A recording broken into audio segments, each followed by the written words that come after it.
World Veterans Day assignment. Thank you all for coming today. We are honored to have you here to honor our veterans. My name is Rose Dimmick, and I am in 8th grade. I am also here with another 8th grade student, Jonathan Farrell. We will be your master of ceremonies today.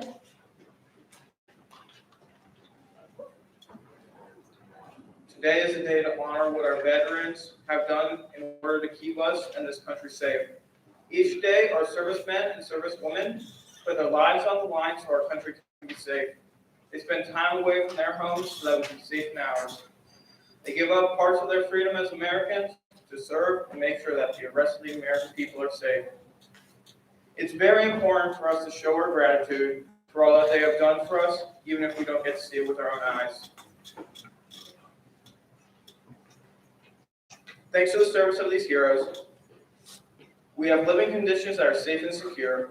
Without their service and sacrifice, our lives would be very different from how we know them now. Their service allows us the right to speech and to express ourselves freely as Americans. It also gives us the freedom to decide what we want to do with our lives and how we do it without influence from other people or countries. Today's ceremony is one small way, we hope, to show our gratitude to these veterans and war heroes who have put their lives on the line to keep us safe. We can't forget how our veterans have not only made sacrifices in their own lives, but in the lives of their relatives and friends as well. Their sacrifice protects our country and gives our country a more peaceful life, but it also affects the families of these veterans. They must work harder to sustain their families without loved ones there to help. So we need to recognize these sacrifices and say thank you to all these veterans and veteran families who have let someone go off to war and might not even return.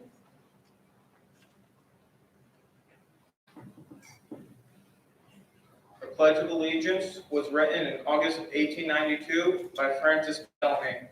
The author hoped that the pledge would be used by citizens throughout the country. At this time, I would like to introduce Ryan Miller, an 8th grade student who will lead us in the Pledge of Allegiance. Great. Please rise. Standing, singing of the national anthem.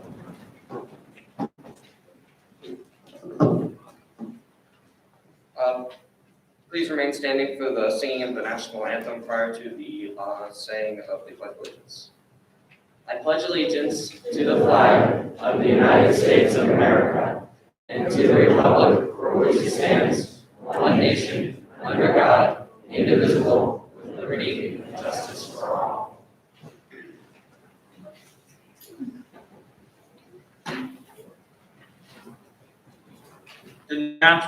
The national anthem represents the flag and the freedom of the people. A national anthem is generally a patriotic musical composition that invokes the history, traditions, and struggle of its people. Our national anthem was created in 1814 by Francis Scott Key after he witnessed the Maryland fort being bombarded by the British during the War of 1812.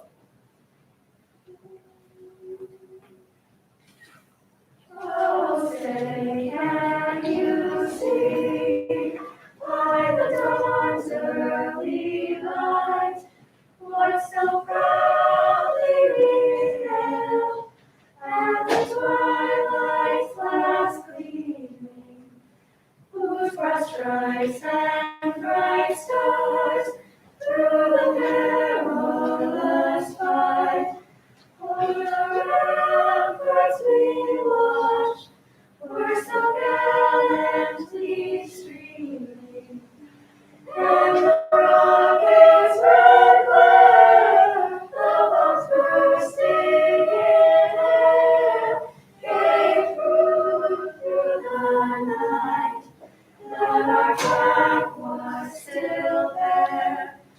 Oh, say does that star-spangled banner yet wave o'er the land of the free and the home of the brave,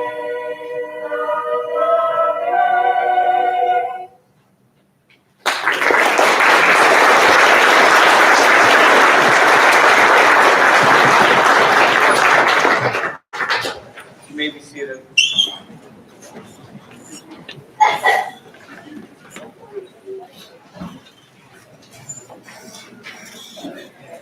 On November 11, 1988, President Ronald Reagan gave a prayer in honor of veterans. The prayer was delivered at Arlington National Cemetery in Washington, D.C. I really do think what he is saying in this prayer is the way we feel about the veterans, even if we can't say it in our own words. Let's take a listen.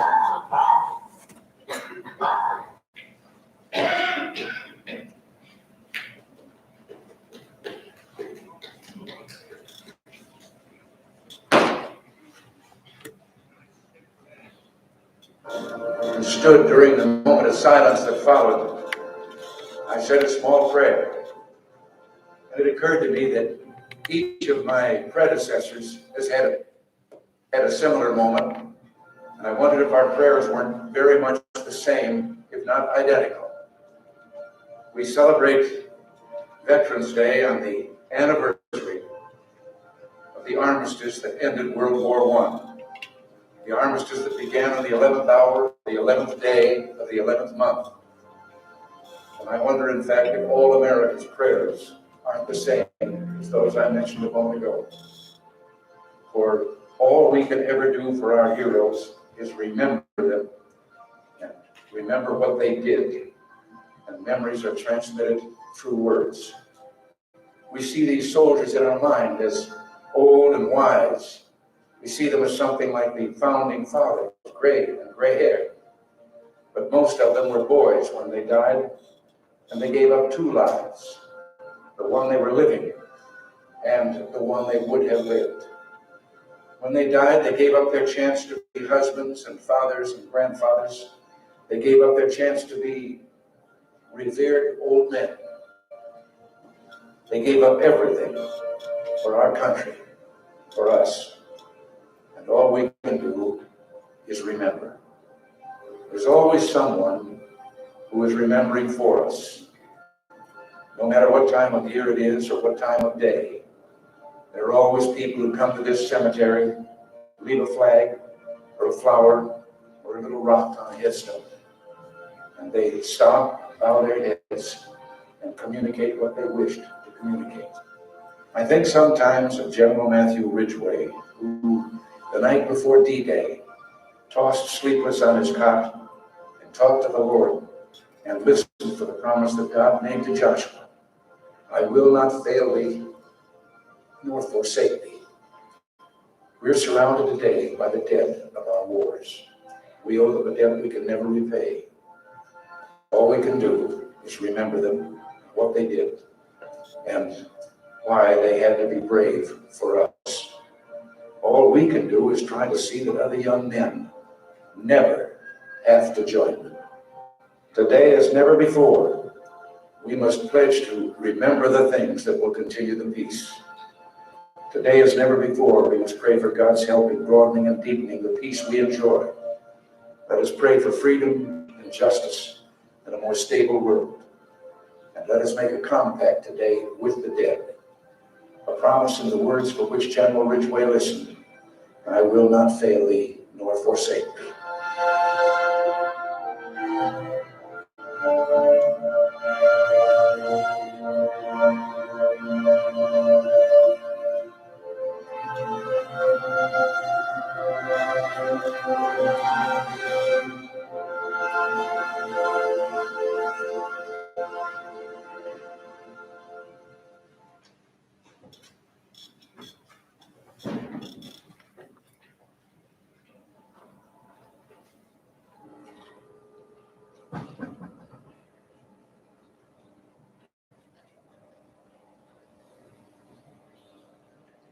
At this time, please show respect for our veterans of today and yesterday by pausing for a moment of silence.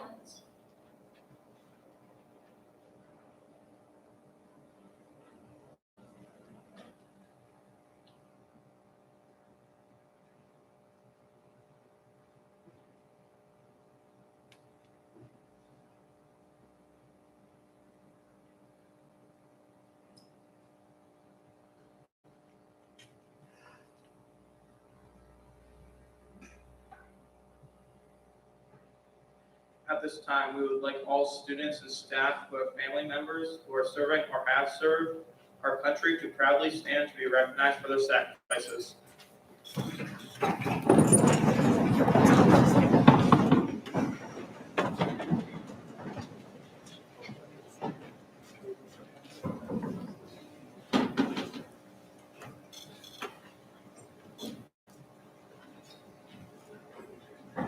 Let's give them all a round of applause.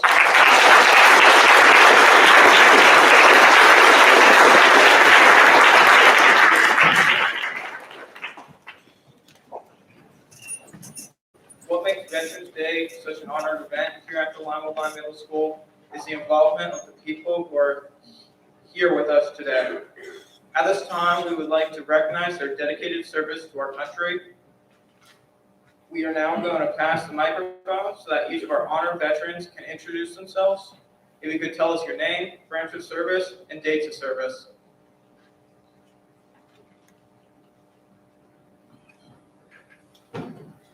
Herb Erico, U.S. Army, fought in Europe.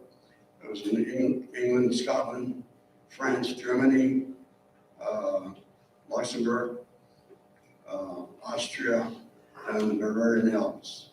I was in the service for about 4 years, 3 years in Europe during World War II.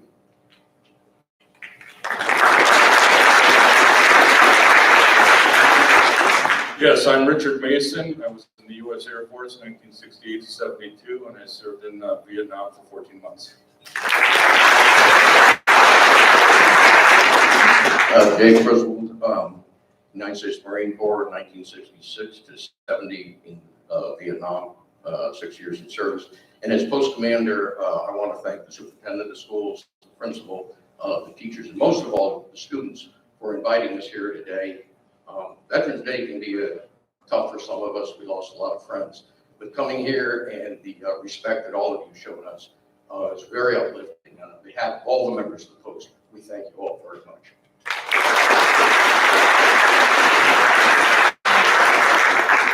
Doug Wilkinson, United States Army, Vietnam from 69 to 70.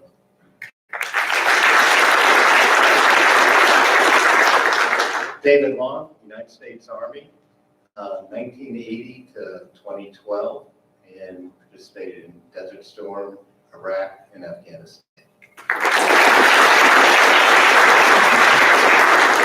Greg Simons, I was United States Air Force and Air Force Reserve from 1982 to 2010, and I served in Panama, Afghanistan, Iraq, Kuwait, Saudi.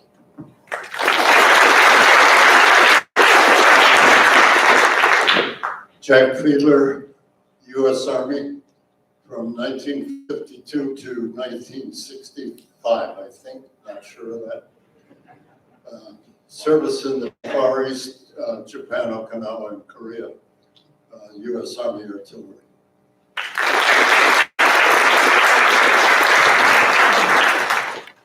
Joe Lacasse, United States Navy, Vietnam, 1967, 68, and 69.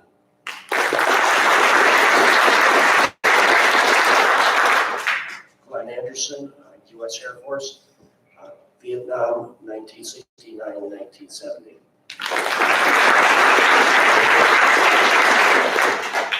Ed Chilowski, United States Army, Corps of Engineers, commissioned 1966, 23 years, 2 years in Vietnam, the rest USA.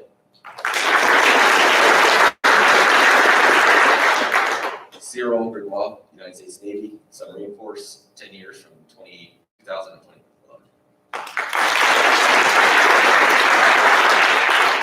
Doug McAdams, U.S. Navy since 1998. Officer Mikowski, U.S. Navy, 1966 to 70, Vietnam, 69 to 70.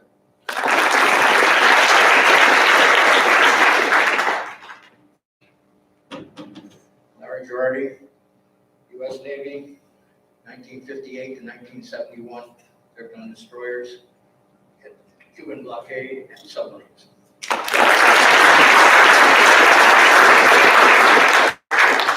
Tim Griswold, U.S. Navy, 1968, 69, 70, aircraft carrier, Gulf of Tonkin. Thank you.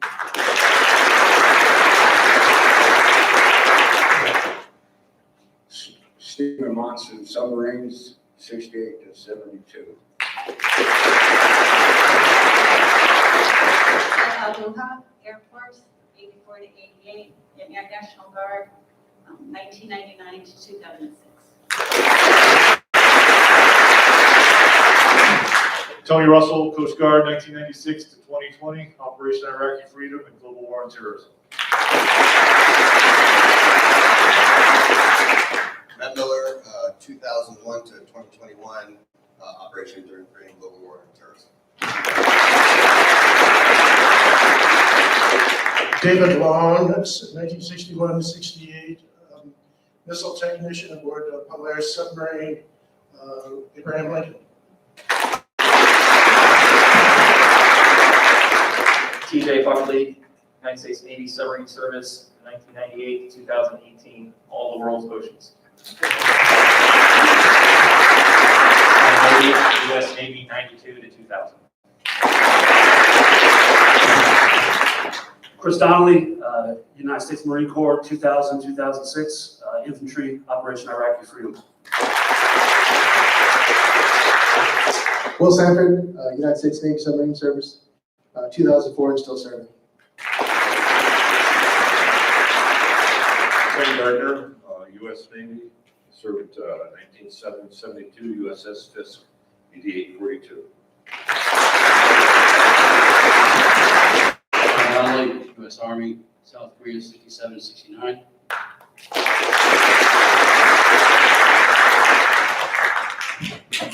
Art Parrish, Korean War veteran, 1952, 2 years in the Army and 8 years in the Army Reserves. I served in the Vietnam War on the draft board of chairman of the Orange County Draft Board for the mandatory 15 years, and I'm proud of my service to my country. Arthur Davis, 71 to 73, United States Army, Air Defense Artillery, Germany.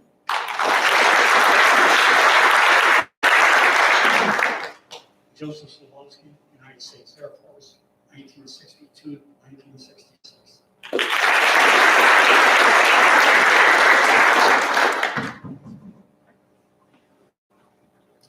Happy Veterans Day to all of you. Robert Stiles, U.S. Coast Guard, 2005 and still active duty, Global War on Terrorism. Thank you.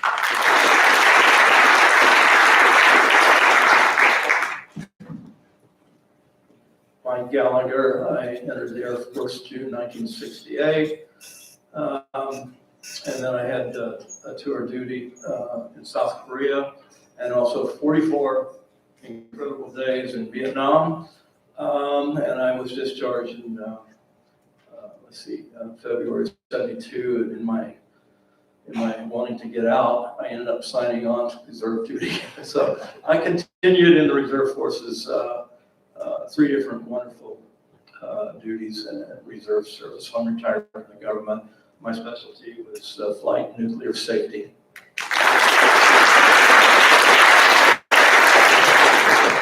Mike Petrowitz, U.S. Navy, 1975 to 1982.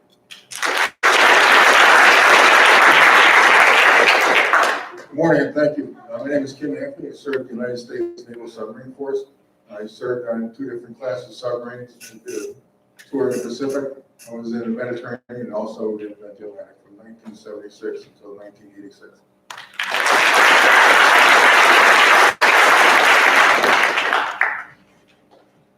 Ken McCarthy, United States Air Force, 64 to 68, Vietnam veteran, was a weapons load crew chief.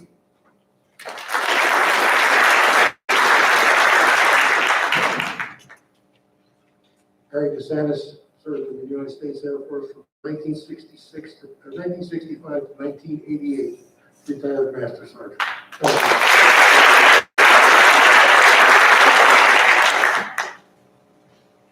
My name is Leo Holland. I was in the Navy from 1958 to 1962.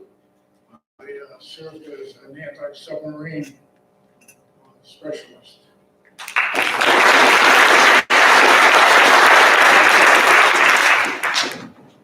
I too am Leo Holland. I served in the Navy from 1988 to 1992. Marathi, United States Air Force, 1985, 1989.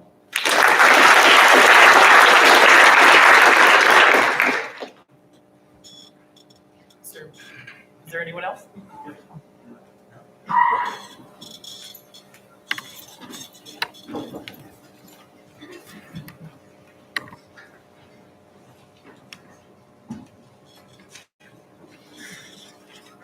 Thank you all for being here. I'm Robert Sutton. I was in the Army from 1963 to 1969.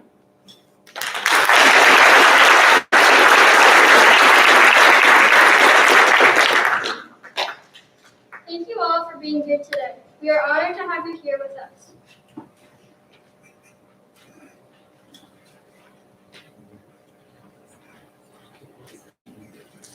To help us better understand the life in the service, we are honored to have Commander Rob Stiles here with us today.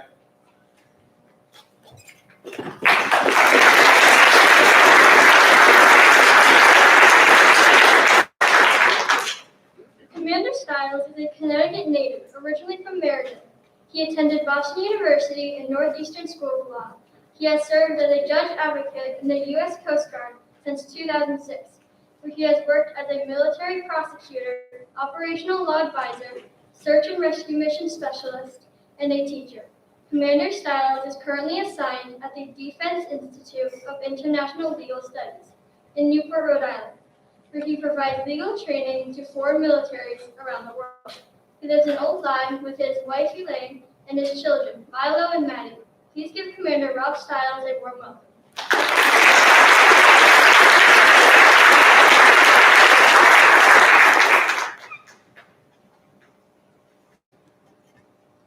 Good morning, and thank you all so much. First, I really want to extend a heartfelt welcome to all of our veterans today. I see a lot of you dressed in the cloth of our country. And on a special day such as today, it's definitely encouraging to be here with you all as brothers and sisters in the service. So please, a round of applause again for our veterans.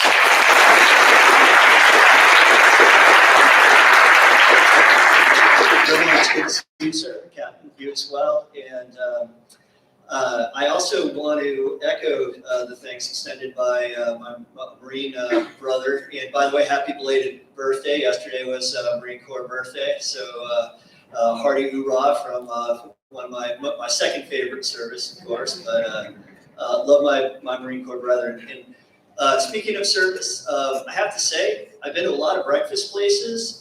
I don't think I've had better service at a breakfast place than I have this morning. I think I got offered at least 4 or 5 separate breakfasts. That was fantastic, along with all the coffee.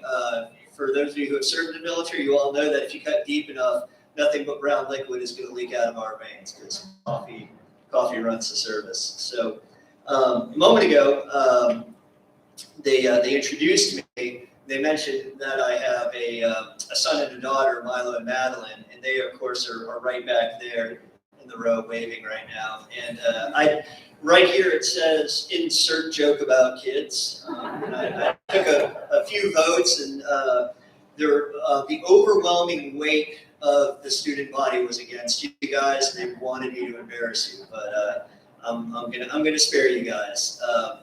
It is really wonderful to be back here on native soil. I was born and raised here in Connecticut. I actually have roots that go all the way back to the founding of Windsor, which I only learned relatively recently. And my great, I don't know, like 9 times removed grandfather was one of the original founders of the city of Windsor, and learned that I've had ancestors who have served in basically every major conflict in the United States throughout our history, including members of the 14th Volunteer Infantry in the U.S. Civil War. So my thoughts go out to them today as they go out to you today. So being back here in school is also familiar. There's a lot of different ways you can give service. And I knew, first of all, let me step back for a moment and make an admission to all of you. I was a pretty naughty kid in school. I was definitely a little rough around the edges. I like to tell folks that I skipped upwards of 128 days of high school. That usually gets a laugh, but thank you, right. And there are gaps, some gaps. But I knew upon leaving high school that 2 things. So I wasn't going to make it as a professional bicycle racer, and those hopes seem to be dwindling. That I really wanted to pay back the debt that I owed my country and my community. That I really wanted to serve and be part of public service. And that initially led me back to a place that I had never thought it would, which was school. I became a school teacher after skipping 28 days of school. I was eager to graduate college and teach 8th grade ELA for 3 years. I did that on the North Shore Massachusetts, and I'm very proud of that time, very thankful I got the opportunity to do that. Lord knows it would actually help me a great deal in some of the aspects of my military service as well. I'm thankful for that. I hope one day, once I retire, maybe I can even return to that. But the overwhelming theme of my career ambitions has been public service, and I try and strive for that each day, as I know all of you have, and I hold all of my fellow veterans out as examples. So, where did it all begin for me? Why the military? So, for you kids out there, I began law school way back in a year called 2001. Some of you may be familiar with that year if you are a little bit older. But back in 2001, we had September 11th happen. It's one of the most traumatic days in American history. And I was sitting in law school, and I was about 3 weeks in. And I was sitting in a tort class, which I was surprised to find out is not about baking, but actually about type of civil law. I've got to laugh. When we learned about those planes striking the buildings, it reinforced my desire to become part of a public service that would be dedicated to national security and ensuring the safety of my community, my family, and my fellow Americans. And so, more than that, I wanted to work alongside the people who dedicated themselves to the safety and security of our country. I wanted to be part of that unity of effort and that mission. And there's a real beauty to that. There's a real beauty to being part of a mission that transcends our own desires and our own values. No matter what our differences are, and I know all of my federal veterans and fellow veterans feel the same way about this, regardless of your politics, race, gender, all of that. When you are mission focused, that mission transcends all of those differences. We all have this unity of desire, and that's been, for me, one of the most special parts of military service, to see that there's something bigger than me, bigger than all of us, that we can strive for. And in doing that, we get to unify ourselves together. So, that was why the military for me. Now, why the Coast Guard? So the Coast Guard is the smallest of all the military services. We're actually not within the Department of Defense. We're in the Department of Homeland Security. A lot of people make the mistake of assuming that we're not actually military. We are. Congress even says so. And we have 11 statutory missions, and national defense is just one of them. We also do law enforcement, environmental protection, search and rescue, and just a whole range of other missions, which can spread us pretty thin. We've only got about 40,000 members in the U.S. Coast Guard. To give you an idea, that's about that's a little bit smaller than the police force for New York City. But we have active duty members all around the world, and so I first entered the Coast Guard in about 2005, and I did that as a lawyer. I'm what they call a judge advocate. It's just a fancy way of saying a military lawyer. And once I had the opportunity to put on this uniform, it was a chance for me to work alongside the caring and committed men and women every day who put on a uniform just like mine, and also strive to achieve that unity of mission that I'm talking about. And so most of that time I've spent as a military prosecutor. I don't see any familiar faces out here. That's a good thing. Good for you. Hopefully none of you have spent any time in a brig or a stockade. But if you have, just hold that and talk later. Also had the chance to serve as a legal advisor on law enforcement operations. Got to work at a Coast Guard sector. So unlike the other military corps in the DoD services, with the exception of the Marine Corps, only the Coast Guard and Marine attorneys are allowed to move out of specialty and serve in other discipline. So the Marines have the great motto, always a Marine, always a rifleman, every rifleman a MAGTF officer, Marine Air Ground Task. Air Ground, I'm messing it up, aren't I, sir? Yes, I am. Okay, well. So it was an opportunity to get to do a lot of different, serving a lot of different capacities, not just as a lawyer.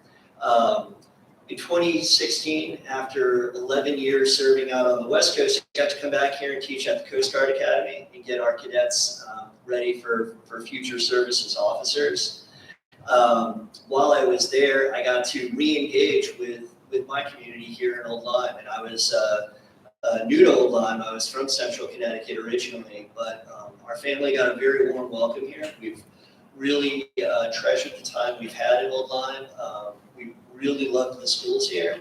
I got invited to work as a assistant coach in the mock trial team over at the high school. And again, these were all ways in which I got to see my service in action. I got to see a community around me welcome us back into the fold, and it was as though I'd really never left Connecticut. So today, I serve over at the Defense Institute of International Legal Studies, or as we affectionately call it, DILS. And my mission there is completely unique to what I've done in the past. I get to fly around to countries all over the world where the United States provides military aid and training. And so part of the requirements for that is that any foreign nation that we give training or supplies to also has to receive training in the law of armed conflict and human rights and human trafficking and equity and all kinds of things like that. And I know for a lot of you who have sat through military training before, you're probably thinking, man, it's unfortunate that we forced that on them as well. But it's actually really great opportunity. We get to work with some really special folks around the world, talk with them about some of the most pressing concerns facing their militaries, whether in armed conflict or whether it's in combating terrorism, national security, or maritime security. I've got the opportunity, I actually just got back from Chad a couple days ago. Before that, I was in Uganda and Croatia, and I'll be headed off to Indonesia and some other places as well. And as I heard the introductions and I heard some of the places that my fellow service members and women have served, it really occurred to me just how small a world it is and just how far, both how small in terms of the connection between each of us, but also how large in terms of all the places we go in order to ensure the safety and security of our country. So I feel very fortunate for that. So before finishing though, what I really want to talk to you about is another important lesson of my military service, and it's also a lesson of the last 2 years of COVID. And these, I think, have taught myself and probably all of us here, and that's that service comes in many forms. You don't need to be in the military to serve. I think we've come to learn over the last couple of years that our society counts on people like teachers and doctors and health workers, police officers and firemen. The folks who sell us our groceries. These are all folks that help our society function, ensure our safety, ensure our health, well-being, ensure our security as well. And these folks are all truly vital to making our communities function. So from veterans of the military, I'd like to say a heartfelt thank you to our teachers and law enforcement and other essential folks today. If we give them a round of applause.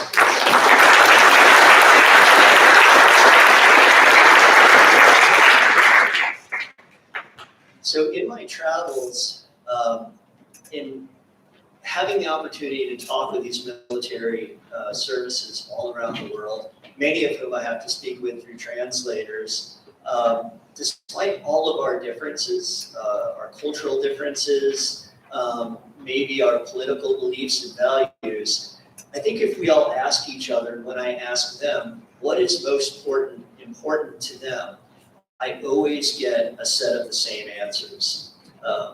We talk about freedom, we talk about family, we talk about religious and moral beliefs, we talk about safety and security and prosperity. These are really common values that all bind us together. And that's the lesson of military service. And again, going back to that idea of unity of mission that I really want to leave you all with today. I want you to think about what is most important to each of us and consider how that is very likely the same commonality, that same shared unity of mission that we all have. Okay? It's probably our families, our friends, our communities, and our country, and of course, Boston Red Sox, right? Yeah, all right. Yeah, a few New Yorkers grumbling. Yeah, that's all right. Remember that we're all LOLers, we're all Americans, we're all humans, and we all share so many of the same values. And let us focus on that. Let that be our unity of mission. And thank you so much all again, and let us continue to serve together. Thank you.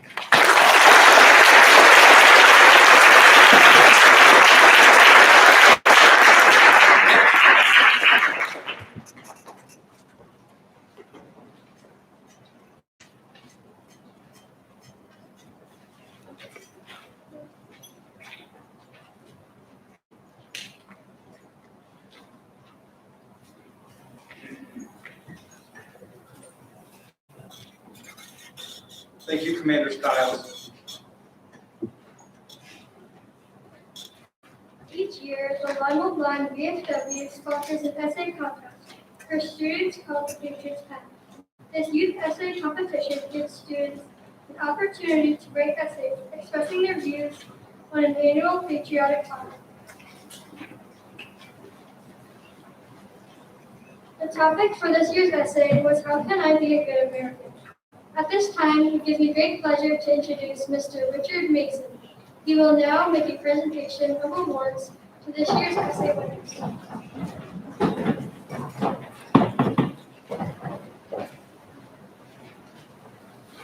Good morning, faculty, students, parents, and veterans. Today we honor all veterans from all branches of the military. We also honor the 100th anniversary of the Tomb of the Unknown Soldier in Arlington Cemetery.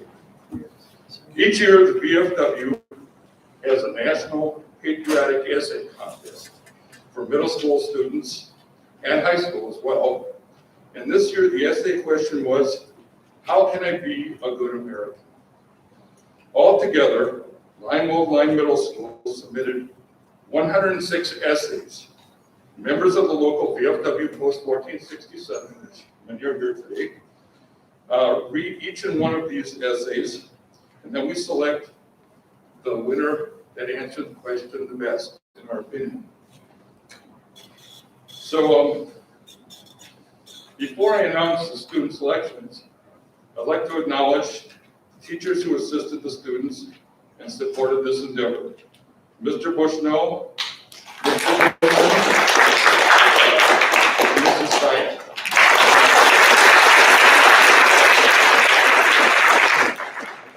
On a personal note, as I said, I read every one of these essays, and I was very, very moved by the fact that the students here and the faculty, Mr. Ventola, helping us coordinate this, spent so much time and effort to sit down and think about the topic and put pen to paper or fingers to computer to spend the hours necessary to write about this. I think it was just very impressive, and I was personally very moved by the time and effort and thought that you put into it. So congratulations to everybody that participated in this. So the first award, there'll be a certificate and something else to Nina Nichols, teacher Mr. Bushnell. Is Nina here?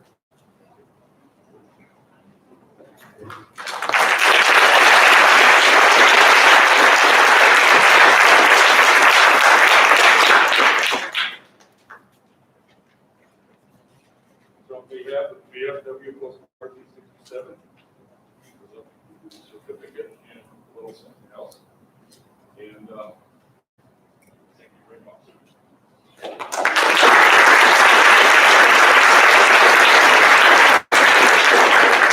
Seventh grade Anna Busman, teacher Mrs. Saya.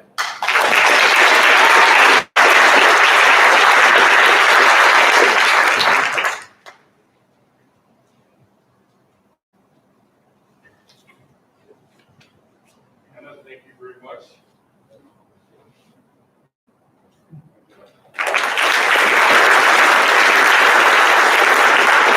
And finally, sixth grader, may I have Henry Kyle come forward?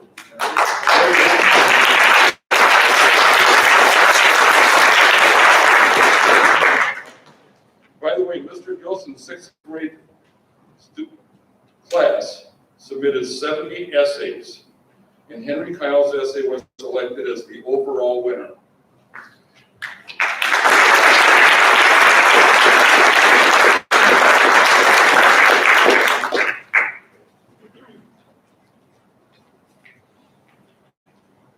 Actually, before I give Kyle his award, I think we're going to ask you to read you. Are you ready?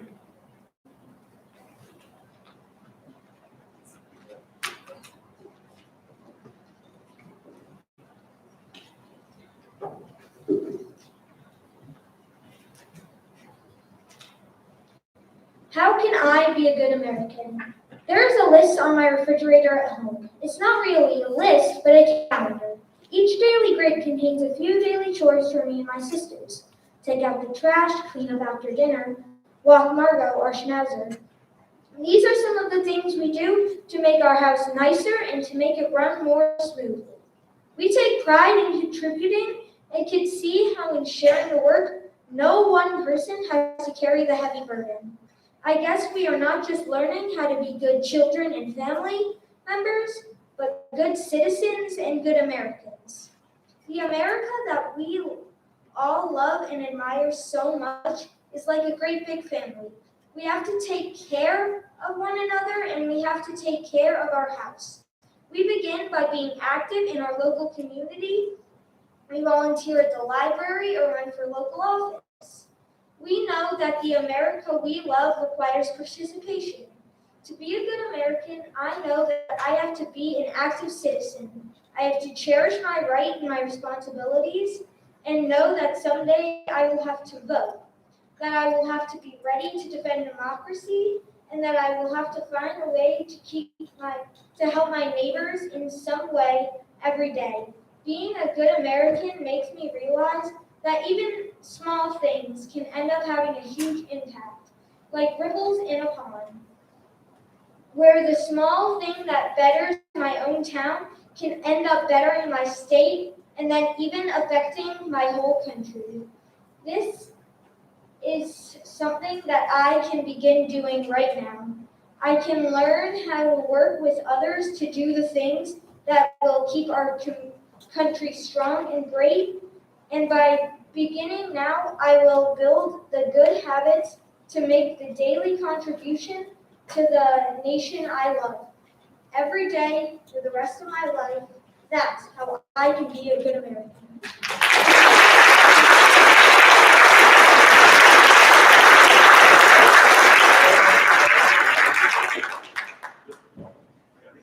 Henry's paper will be submitted to the district court for judging, and if it passes the district court, then it goes to the state, and we'll see what happens. Thank you.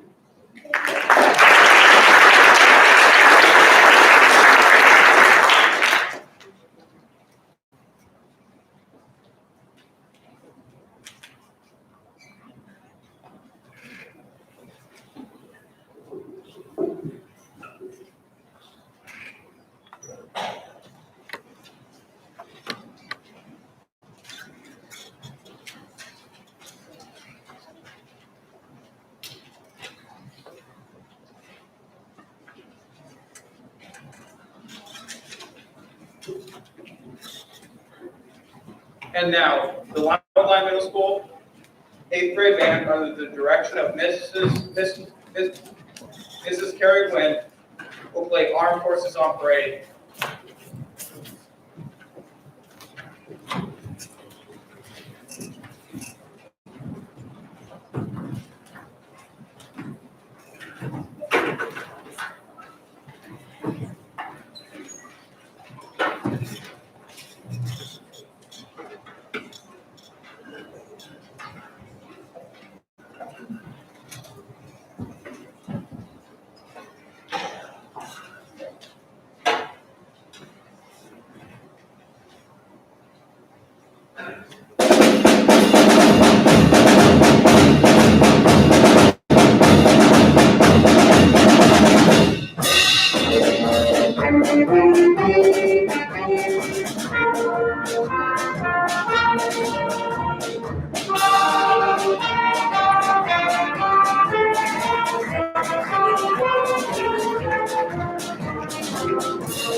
you very much. That was beautiful. Thank you, everybody, for joining us to honor these heroes who have helped not only us and our family by keeping them safe, but keeping our whole country safe. Before we end the ceremony, I would like to say a couple of words for veterans. I thank you, veterans, from the bottom of my heart that you have put your lives on the line to make sure my family and I can live in peace. I understand everything that you have to sacrifice on a daily basis to keep this country safe from invasion. Every one of you has given up parts of your personal freedom as an American so this country can stay safe. I can't find the words, all the things I'm thankful for that you have done for me, even though it's not directly. I thank you for your service to this great country and making sure it stays that way. May God bless you all.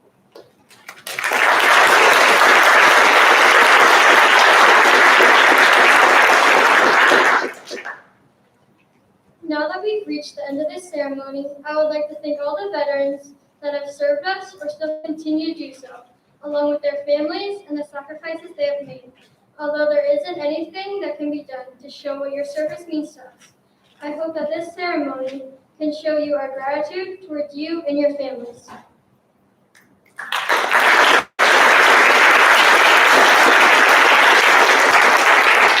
Let's give one big round of applause to Rose and John. They did a wonderful job.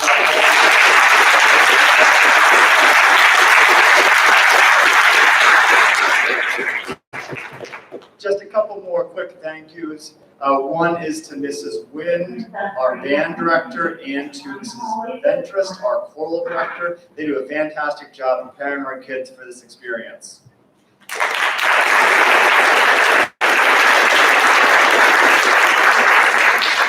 Also, Mrs. Loper, Mrs. Molnar, and Mrs. Ottaviano all played a role in helping organize the kids to host the flags outside, to serve breakfast, and so I thank them as well.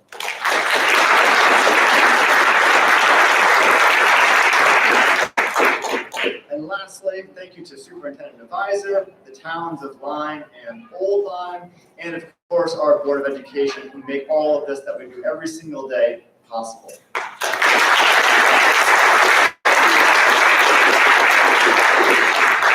Veterans, as you leave, we do have small gifts for you. Just to thank you very much for coming. The picture frames were made by our students who also served you breakfast this morning.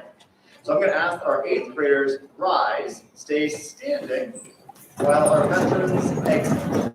Thank you very much, everyone, for coming.